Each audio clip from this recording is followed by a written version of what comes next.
Hello everyone, welcome to Education Rise. मैं हूं Vardaram, lecturer school शिक्षा। आज के इस वीडियो में हम करेंगे मॉडल प्रश्न पत्र परीक्षा 2022। तो प्रिय विद्यार्थियों, ये कक्षा 12 के लिए राजनीतिक विज्ञान का चैप्टर है और इसमें मैं पिछले वर्षों के अनुभव के आधार पर बता रहा हूँ कि इसी में से प्रश्न परीक्षा में पूछे जाएंगे। काफ़ी इम्पोर्टेंट प्रश्न है और ये एक सीरीज़ है जो हमने जारी की है पॉलिटिकल साइंस के लिए। तो आज का हमारा ये चौथा वीडियो रहेगा इसमें। चलिए शुरू करते हैं और देखते हैं कि आज के इस वीडियो में कौन कौन से इम्पोर्टेंट प्रश्न हैं जो आपकी परीक्षा 2022 में पूछे जा सकते हैं। पहला प्रश्न है, 1989 में घटित उस घटना की पहचान कीजिए जिसके कारण दूसरी दुनिया का पतन और शीत युद्ध की समाप्ति हुई। ध्यान से समझिएगा प्रश्न को। और जवाब यह है कि पूर्वी जर्मनी की जनता द्वारा बर्लिन दीवार, जो कि 1961 में खड़ी की गई थी, उस बर्लिन दीवार को गिराने से दूसरी दुनिया का पतन हुआ और इसी के साथ शीत युद्ध की समाप्ति हुई। ये जो जर्मनी थी, यहाँ पर एक दीवार खड़ी की गई थी जर्मनी को दो भागों में विभाजित करने के लिए। पूर्वी जर्मनी और पश्चिमी जर्मनी, एक तरफ अमेरिका का समर्थन, दूसरी तरफ सोवियत संघ का समर्थन था। लेकिन 1989 में इस दीवार को पूर्वी जर्मनी की जनता ने जो है वो गिरा दिया था और जर्मनी का पुनः एकीकरण हो गया था। आगे बढ़ते हैं। दूसरा प्रश्न, बर्लिन की दीवार कब खड़ी की गई थी? तो बर्लिन की दीवार सन 1961 में खड़ी की गई थी जर्मनी को दो भागों में विभाजित करने के लिए।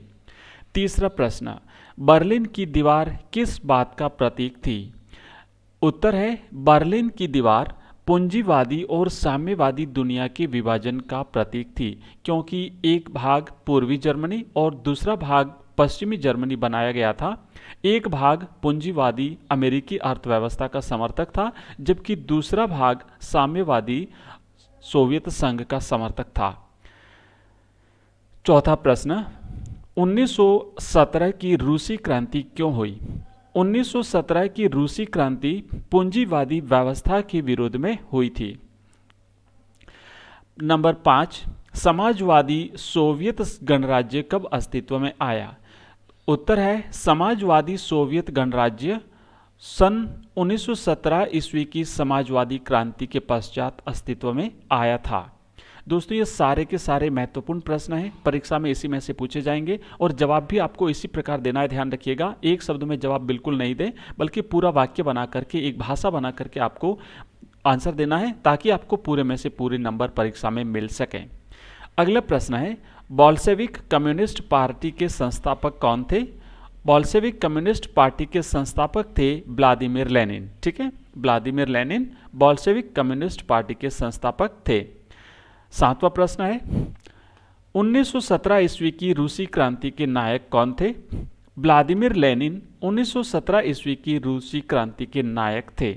व्लादिमीर लेनिन 1917 ईस्वी की जो रूसी क्रांति हुई थी उसे बोल्शेविक क्रांति भी कहते हैं, तो इसके नायक थे। मार्क्सवाद के असाधारण सिद्धांतकार का नाम बताइए। व्लादिमीर लेनिन मार्क्सवाद के असाधारण सिद्धांतकार के रूप में जाने जाते हैं। नौवां प्रश्न है, 1917 की रूसी क्रांति पूंजीवादी व्यवस्था के विरुद्ध किन आदर्शों और किस समाज की जरूरत से प्रेरित थी?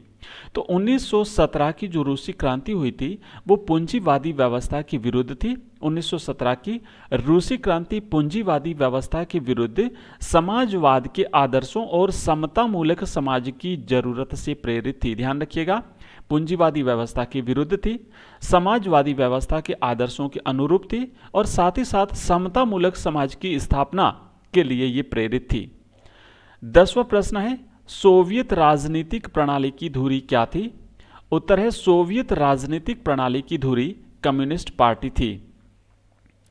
नेक्स्ट 11वां प्रश्न है, सोवियत राजनीतिक प्रणाली किस विचारधारा पर आधारित थी? तो सोवियत राजनीतिक प्रणाली साम्यवादी विचारधारा पर आधारित थी। बिल्कुल सिंपल प्रश्न है, एक लाइन के प्रश्न है, लेकिन अगर ये कंसेप्चुअल चीज़ें अगर आपने ठीक ढंग से याद कर ली तो आप बाकी प्रश्नों के जवाब भी सही ढंग से दे पाएंगे, आपको पूरे नंबर मिलेंगे। 12वां प्रश्न है, ऐसे दो क्षेत्रों की पहचान कीजिए जिनमें सोवियत संघ पश्चिमी देशों की तुलना में पीछे था। तो सोवियत संघ पश्चिमी देशों की तुलना में 2 क्षेत्रों में पीछे था। एक था तकनीकी और दूसरा था गुणवत्ता में ये पश्चिमी देशों से पीछे था।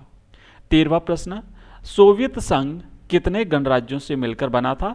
सोवियत संघ 15 गणराज्यों से मिलकर बना था। याद रखिएगा 15 गणराज्य थे और इन सभी को मिलाकर के सोवियत संघ नाम से जाना जाता था। 14वां प्रश्न है, सोवियत संघ के विघटन के पश्चात उसके उत्तराधिकारी गणराज्य का नाम क्या रखा गया? तो जब सोवियत संघ का विघटन हो गया उसके बाद में उसका जो उत्तराधिकारी गणराज्य था उसका नाम रखा गया रूस, और आज भी वो रूस के नाम से जाना जाता है। और अंतिम प्रश्न है 15वां, सोवियत संघ ने अफगानिस्तान में कब हस्तक्षेप किया? सोवियत संघ ने अफगानिस्तान में सन 1979 में हस्तक्षेप किया था। तो ये था आज का हमारा पॉलिटिकल साइंस का एक महत्वपूर्ण वीडियो, जिसमें हमने 15 महत्वपूर्ण इंपोर्टेंट प्रश्न देखे जो आपकी परीक्षा में पूछे जाने लायक थे। आगे आने वाले वीडियोस में हम इसी प्रकार के प्रश्न देखेंगे। अगर वीडियो आपको पसंद आया है तो चैनल को सब्सक्राइब अवश्य कीजिए। Thank you.